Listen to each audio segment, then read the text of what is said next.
In the previous lecture, we have saw that we cannot create a steady state population inversion between two levels just by pumping between these two levels.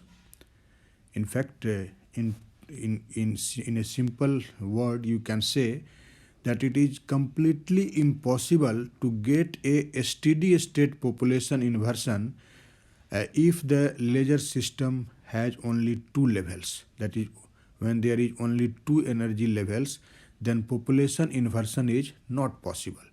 And already this fact has been discussed in very detail in my previous lecture. Okay. So you can say that if your aim is to produce a steady state population inversion, definitely the atomic system cannot be a two-level atomic system. In fact, for this purpose, we need either three-level or four-level system. So we will now discuss in our two lectures the three-level laser system and the four-level laser system, in which you will see that population inversion is possible and we can obtain a laser beam or a highly amplified light from those atomic system. Okay.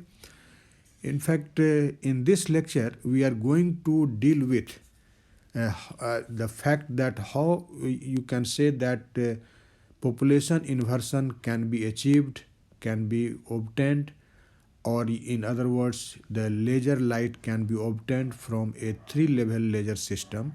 We will discuss in this lecture in very detail. And after that, we will discuss the four-level laser system.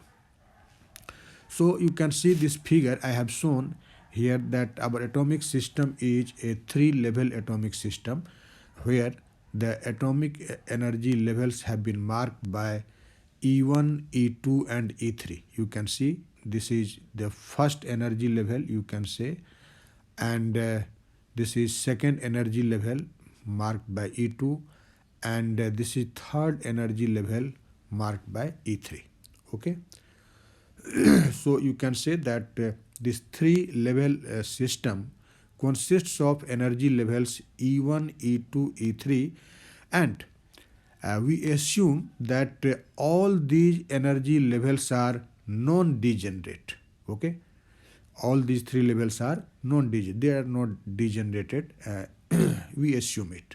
Okay, and at the same time, you can see the figure I have marked here: N1, N2, and N3. What are these N1, N2, and N3? You have learnt in the previous lecture. These are actually the population density of these levels. It means in first energy level, the number of atoms per unit volume is N1. In second energy level, the number of atoms per unit volume is N2. And in the third level, the number of atoms per unit volume is N3. We consider it. Okay. Now, to excite the atoms, we use the pumping system, and if the pump is assumed to lift the atoms from level 1 to level 3, as you can see this arrowhead, which actually implies that after the pumping, the atoms get raised from energy level 1 to 3. Okay. Now, so due to the pumping, atoms get raised from energy level 1 to 3, and from this energy level 3, actually the atoms decay rapidly to this level 2. You can see I have shown here, this is the transition from energy level 3 to 2, and this is a rapid decay or rapid transition.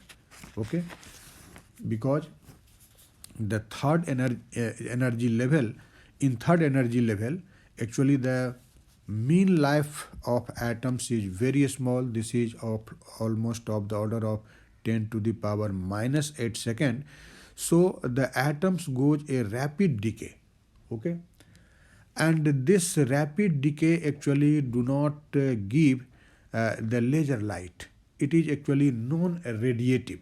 Okay, it is non-radiative. Actually, these energy are get absorbed by the lasing medium. Okay, so the pump effectively transfers atoms from the ground level 1 to the excited level 2, which is now the upper energy level. You can say actually the pump has excited the atom from energy level 1 to 3, but very fastly, very rapidly, the atoms in energy level 3 get depleted and they are transited to the energy level 2. So you can say that the pumping system simply raised the atoms from energy level 1 to 2. You can say, okay. So you can say now that this second energy level is the upper energy level. And the lower energy level, here you can see this is actually the ground level. This one is actually called ground level.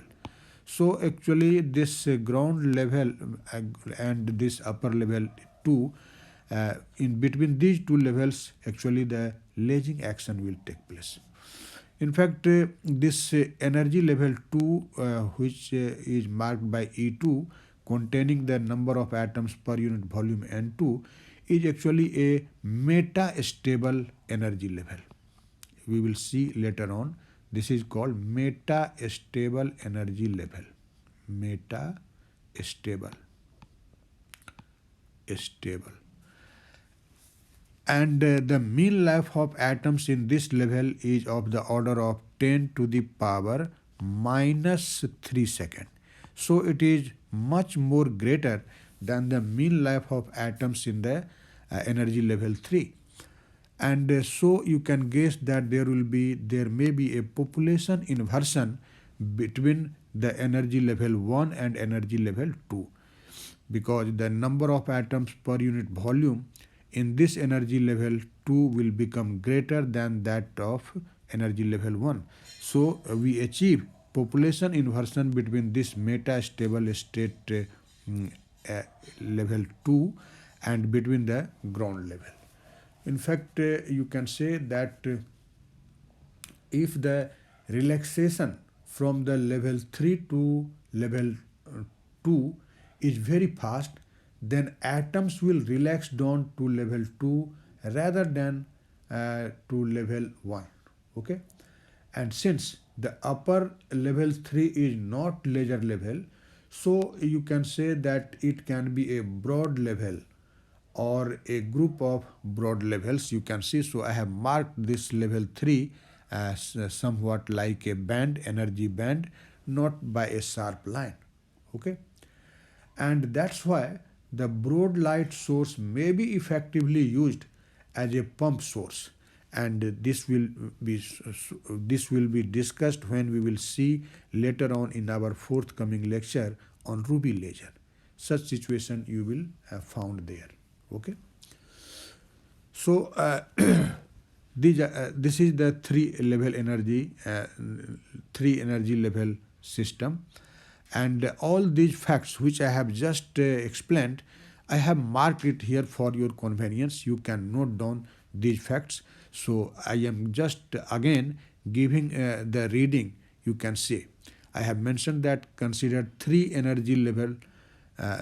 level system consisting of energy levels marked by E1, E2 and E3, all of which are assumed to be non-degenerate. Okay, I am just repeating the things. Okay, N1, N2, N3 are population densities of the three levels, and as you have assumed.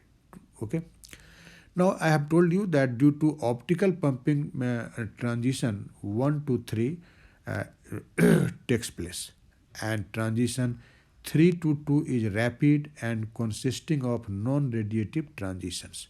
Okay, actually level E2 is the metastable with mean life of the order of 10 to the power minus 3 seconds. Okay, and that's why the transition 2 to 1 is the laser transition, and you can see the figure I have marked here.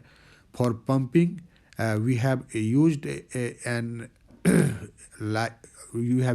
light of frequency nu p, okay, and so the photon energy is h nu p, and due to the transition between level 2 to level 1 we get laser light whose frequency is actually nu l, you can say. So the photon energy you can write h nu l, l for laser, okay, and this p subscript represents the for pumping word, yeah, pump word. So this is the pumping radiation, and this is the laser radiation which we obtain from this three level system, okay. Now actually we will see these facts in a quantitative way by appropriate calculation, writing the rate equations for the different levels, okay. So what will be the rate equations in this case, you can say, as in this case the number of atoms per unit volume in energy level 1, 2 and 3 you have marked by N1, N2, N3. So the total number of atoms per unit volume in this system N, you can say this is N1 plus N2 plus N3. This is the total number, and this will remain actually constant or conserved, okay. Now as the number of atoms in energy level 3 is changing, so what will be the rate of change of this N3? You can write this. You have learnt you have already learnt the writing the rate equations in the previous lecture. So on the basis of that concept, you can say that the rate of change of number of atoms per unit volume in energy level 3 denoted by dN3 by dt, this equal to Wp times N1 minus N3 minus T32 times N3. Now how I have written this equation, you can understand. Actually in this equation, this Wp is the rate of pumping per atom from level 1 to 3. Okay, rate of pumping per atom from 1 to 3.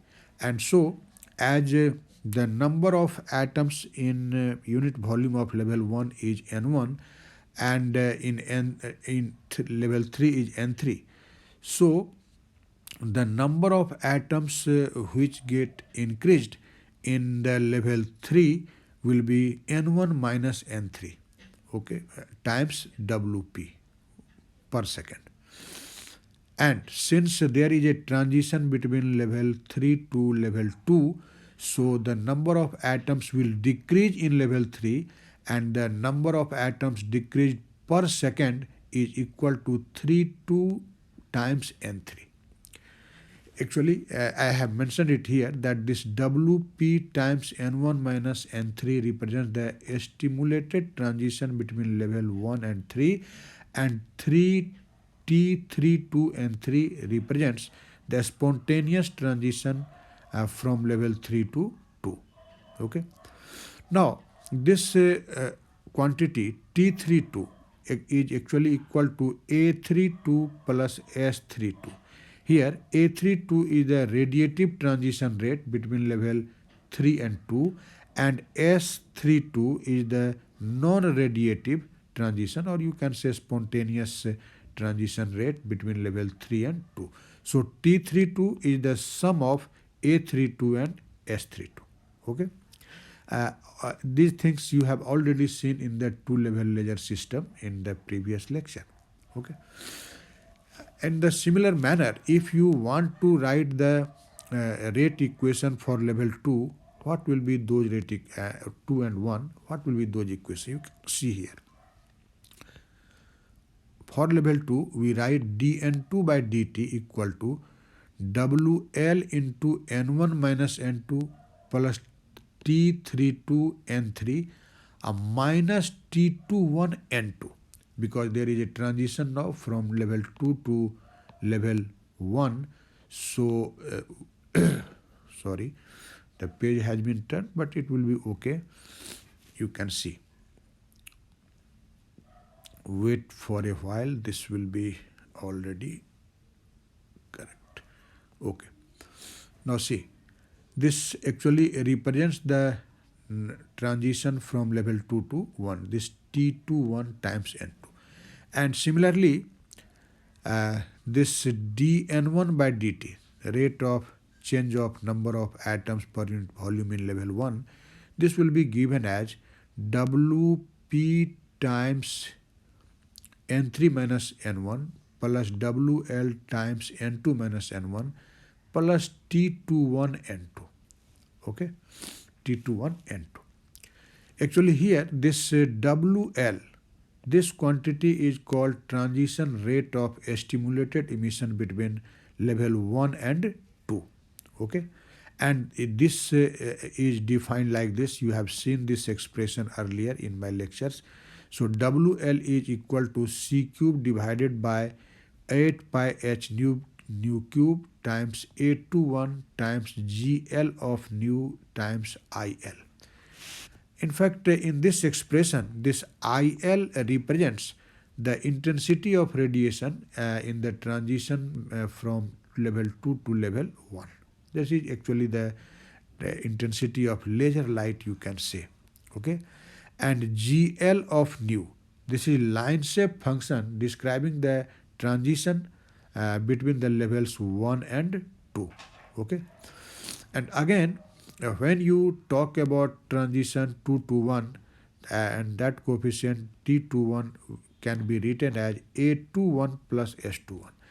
Again, this A21 is for the radiative transition and S21 is for the non-radiative transition, or you can say spontaneous transition. So I have mentioned it here. You can see this A21 and S21 represents the radiative and non-radiative relaxation rate between levels 1 and 2. Okay. Now, as you know that if there will be a laser transition or laser action, definitely the radiative relaxation rate must be much greater than the non-radiative transition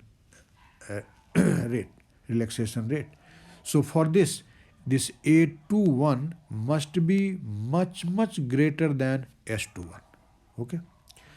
Now, when our atomic system is in a steady state, the number of atoms per unit volume in all levels will become steady, become constant.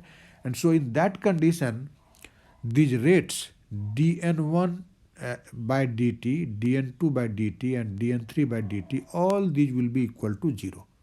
So you can write this condition that at the steady state, dN1 by dt, dN2 by dt and dN3 by dt all are equal, and all are equal to 0. Okay. So dN1 dN3 by dt is equal to 0. Now you can see your first equation which we have written here. This is our first equation, dN3 by dt equal to this much. Now in a steady state you can write this dN3 by dt equal to 0. So put here in equation 1 dN3 by dt equal to 0. So you can see I have written here that this 0 is equal to Wp times N1 minus N3 minus T3 to N3. Okay, and so you can write that this actually can be arranged like this. You can see Wp times N3, and here there is T3 2 times N3. So you can arrange this equation like this: N3 times Wp plus T32, and this will be equal to Wp N1. And from this equation you can find the value of N3. This is Wp divided by Wp plus T32 times N1. Okay. Now actually there will be a lot of algebra here which we have not actually done, and you can try it. Doing those algebra, you can easily find these relations which I have just mentioned it here. So you can say I have mentioned that using equation 3, 4 and 8. See these equations. Equation 3, 4 and 8. This is your equation number 8 and equations 3 and 4. This is equation 3 and this is equation 4. Okay. Again we will put dn2 by dt equal to 0, dn1 by dt equal to 0 in a steady state. And when you will solve all these three equations, as I have told you, there will be a lot of algebra which I have not done here, but this will be a simple algebraic steps of adding and subtracting, and then you will get that this n2 is equal to this much. N2 equal to W, this is WL times T32 plus W2, WP plus WP times T32 over WP plus T32 times WL plus T21 times N1. I have not done the algebra. I am repeating this fact several so many times. You can do it. Okay. So in this way, we have obtained the value of N2 in terms of N1. Okay. As I have told you earlier that there are only three energy levels and transition takes place between these three energy levels. So the total number of atoms per unit volume will remain conserved, and that will be equal to N1 plus N2 plus N3. Okay. So when we will use this equation 10 and equation 8 and 9, which you have obtained here, this equation 9 is relation between N2 and N1, and this equation 8 is relation between N3 and N1. Okay. So using these three equations, that is equation number 8, equation number 9 and equation number 10, doing again a lot of algebra, you will find that N2 minus N1 divided by N, this will be equal to this much. Okay. I am not just giving the reading. You can see, you can note down in your notebook. And I have actually left all those algebra I am telling you, but you should do in your notebook. But I will advise you to write these expressions, remembering just these expressions in your examinations, because there will be a simple so many algebraic steps, but that will kill your time. So you should, I am advising you to write down these expressions directly by remembering it. Okay. So I have written it directly here, and I have left the algebraic steps for you. You can do it. Okay. Now after obtaining this result, we can see how the laser light will be obtained and when it will be obtained, and why in this three-level laser system it is possible to obtain the amplified beam of light. Okay. Now you can see that for the population inversion, we know N2 should be greater than N1, because here laser action takes place between the metastable state 2 and the ground state 1. So in this condition, for population inversion, this N2 should be greater than N1. Okay. It means N2 minus N1 should be greater than 0, or you can say this should be positive. Now see this equation. In this equation, if N2 minus N1 is greater than 0, that is, it is positive, how it is possible? In the numerator, you can say in the denominator, all terms are positive. In denominator, all terms are positive. So the sign of N2 minus N1, that is, it will be either positive or negative, that will completely depend on the sign of the numerator. Okay. In numerator, this second term, T32 times T21, this is already negative. So definitely to get the positive value of N2 minus N1, this first term should be positive, and this should be also greater than this second term. and this first term will be positive only when you can see this T32 is greater than T21. Only then this will be positive. So for getting the population inversion, now you can say that T32 should be greater than T21. This condition must be satisfied. So I have mentioned it here that for getting the population inversion between level 2 and level 1, this T32 must be greater than T21. Okay. Now you know that lifetimes of level 3 and 2 are inversely proportional to the relaxation rate. It means lifetime of level 2. If you denote that lifetime by T3, sorry, T2, T3, tau 3, this will be inversely proportional to 1 by T3 2. Okay. And if you consider that the lifetime of level 2 is tau 2, then this tau 2 will be inversely proportional to T21. Okay, T21. And you can see since T32 is greater than T21, so tau 3 will be less than tau 2. Okay, you are getting the things or not? Definitely you have understand.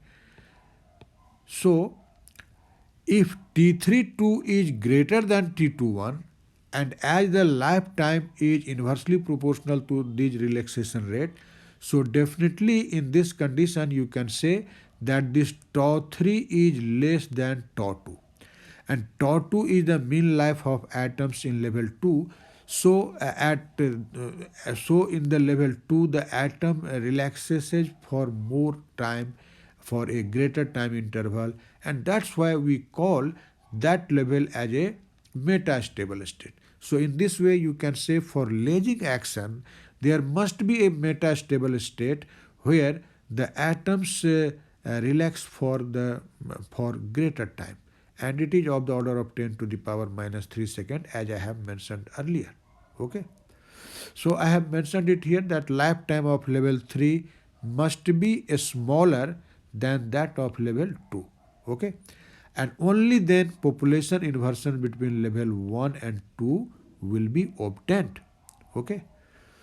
And so in this way you can see that how we can prove that there will be a metastable state in this 3 atomic level system, and the transition of atoms from that metastable state to the ground state will produce the laser light.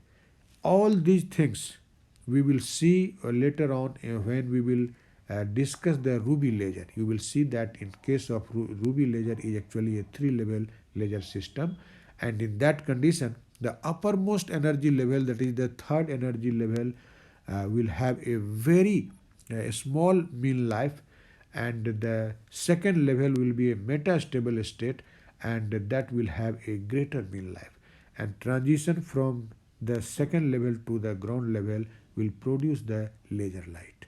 Okay, so this was all about the 3 level laser system. I think you have understand. As I have told you, there are 2 equations in this lecture which we have not derived by doing the appropriate algebra. This is just a homework for you. You can do those algebra and obtain those results. But I am again suggesting you should for writing this question, this answer in your examination, you should remember that, because there will be a lot of algebra that will be just a time consuming process, and so you should remember it. Okay.